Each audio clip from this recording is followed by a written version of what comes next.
Hello pretty people of the internet and welcome back to my channel. It's been a hot second since last time I posted, but that's life. This apartment is like not the greatest one to film in terms of noise and light and background, but I'm trying to figure it out.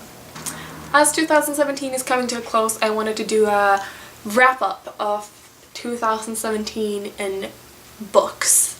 Meaning the books I've read and my Goodreads wrap up.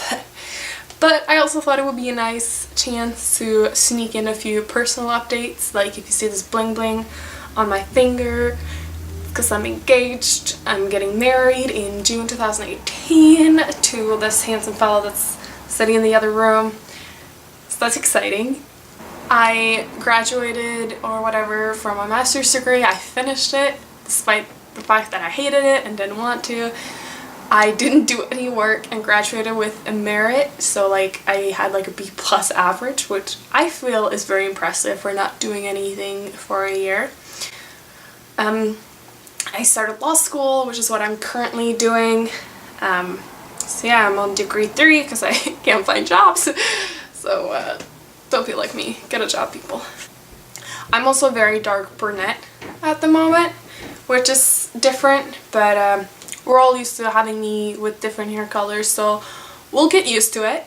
So I really wanted to make a video talking about some of the books I read in 2017, and I realized that Goodreads has the Your 2017 in books. So I thought I would look through this for the first time with all of you.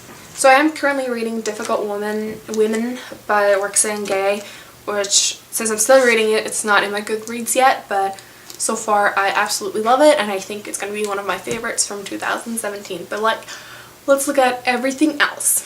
Okay, so my year 2017 in books.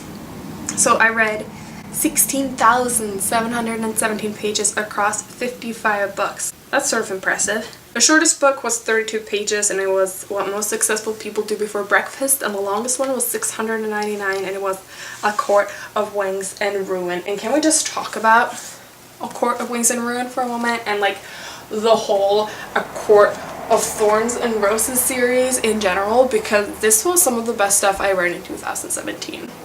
Not because it was like the best one, but because I loved it and enjoyed it so much. Before reading this series, I was sort of in a little reading slump, and then I picked up the first one because everyone was raving about it and I was obsessed. So for the first half of the first book, I sort of hated it. I thought it was very cliche. I was like, this is just Beauty and the Beast, but it's not, and I don't know what's going on. And then I just let that go and I just enjoyed it, and then all of them were just amazing. Which is strange because they're usually not up my alley. I've read something by Sarah J Maas before, her other Throne of Glass series, and I didn't like it. I read like 3 or 4 of the books and then I was like, you know what, I can't do it anymore. But this one, these babies got me out of my reading slump, got me excited about fantasy and YA fantasy again, and bam.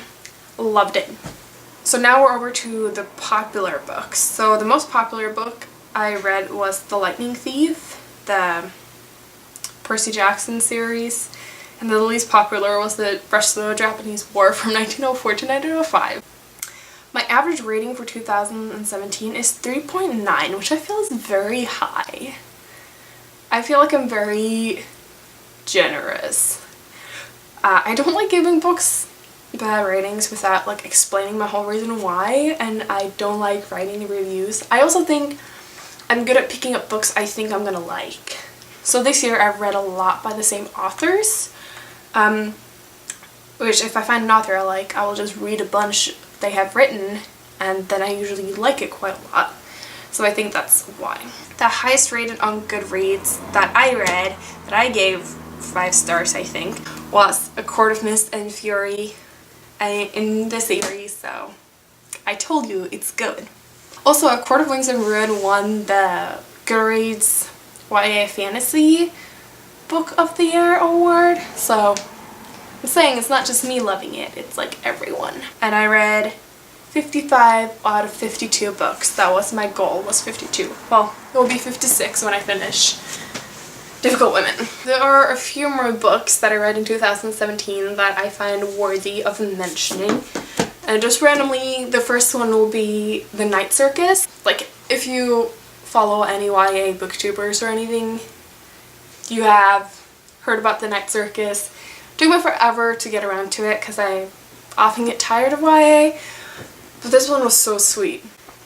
I didn't necessarily care too much about the plot or the way it was written, but I loved the descriptions. It was very colorful, which if you read it, you know it's a black and white circus, so it's not colorful at all, but very detailed. Every sense was involved in the book, which I find that a lot of authors fail to do, and I thought it was done beautifully. So if you want sort of something mysterious, strange, different, and beautifully described, read The Night Circus. I also read Big Little Lies, which is sort of more of a house mom thriller mystery. You've probably all seen the TV show, but it was a lot of fun. It's about someone getting killed or dying at like a school fundraiser event, and you don't know who has died or how until the very end. It was such a quick read. I loved reading it in the summer. Even though it's a thriller, it was very much like I loved laying outside in the grass and reading it. I also very recently read Made for Love by Alyssa Nutting.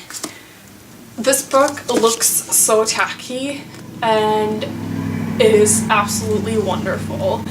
So it's about Hazel, who is married to like the CEO and founder of Google, which is basically like a mash between Google and Apple, and he's just like crazy.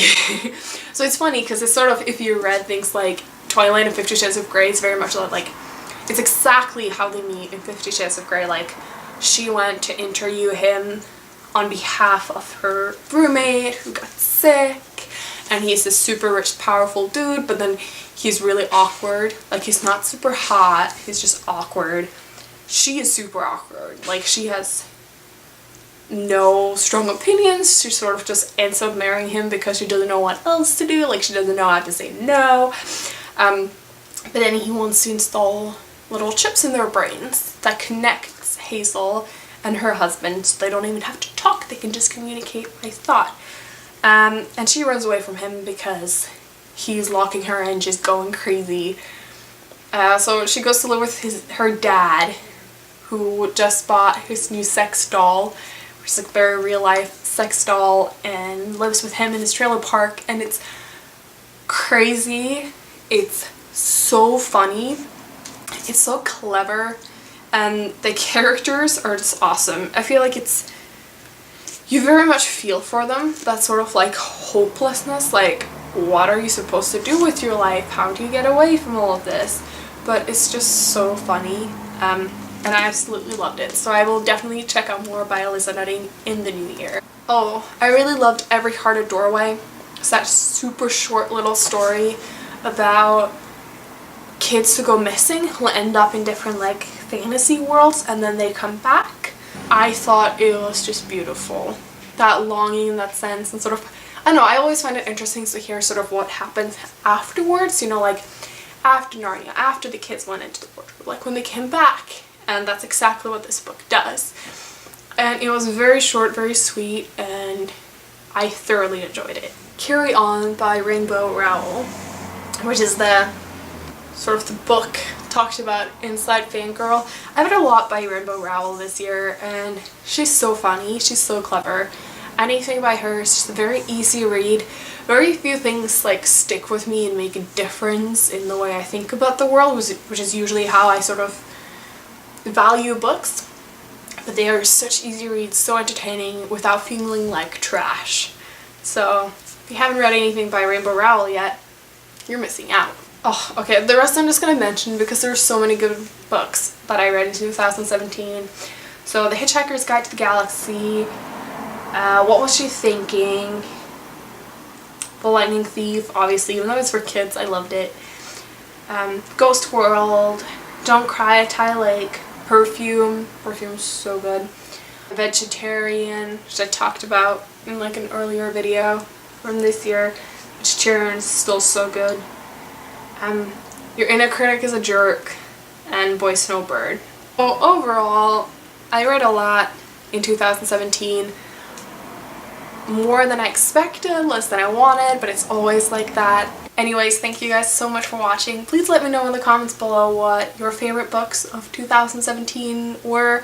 If you read any of the books I've read and you have any similar recommendations, please let me know, because I'm always looking for good recommendations.